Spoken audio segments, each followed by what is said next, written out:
Welcome back to the Daily Dean. What do catgirls and catboys teach us about humanity? What lesson do they impart with us when they grace our presence and our minds? If you aren't familiar with what a catgirl or a catboy is, I'm glad to enlighten you. It's a person who has cat features, if that wasn't clear enough. So, that out of the way. Usually common in anime and manga, which is Japanese cartoons and graphic novels, essentially. So, when you have a catgirl or a catboy trope appearing, you might think, oh, how cute. But there is a deeper context and a deeper subject to grasp from them. You see, you can sum up the lesson we gather from catgirls and catboys with one word: escapism. What is escapism? It's probably something you yourself have experienced.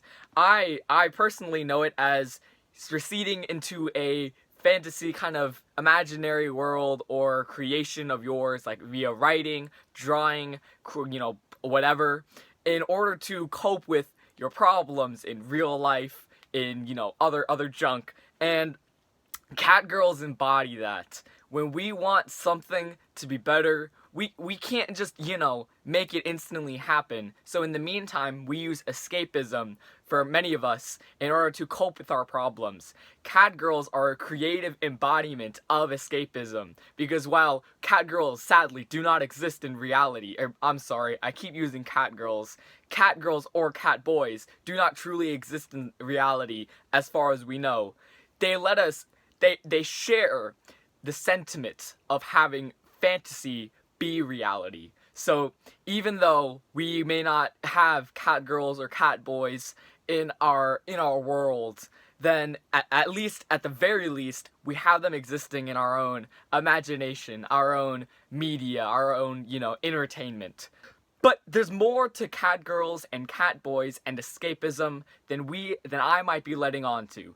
You see, while they're both two sides of the same coin, catgirls, catboys, and escapism are a double-edged blade. On one hand, they help us recede from our problems in order to enjoy a fantasy world where we can be happy. But you recede too far into your catgirl or catboy fantasies, into your escapism, you're going to develop what I've coined and researched as isolated weeb syndrome. I'm afraid I've seen it happen before, documented, and I'm working on getting my stuff published in an academic journal. Nobody is, listening to me apparently. That's a little rough, but now I'm sharing it with you. Catgirls and catboys and escapism, while great in small doses, should not be used as your typical way of coping with your problems. Facing your things head on, even if, they're really hard to deal with, is possibly, for the majority of cases, the best way to deal with things. If you let something fester, you let something continue getting, worse and worse, always receding back into your catgirl, catboy fantasies, you're not going to be able to reach a satisfying conclusion with that problem.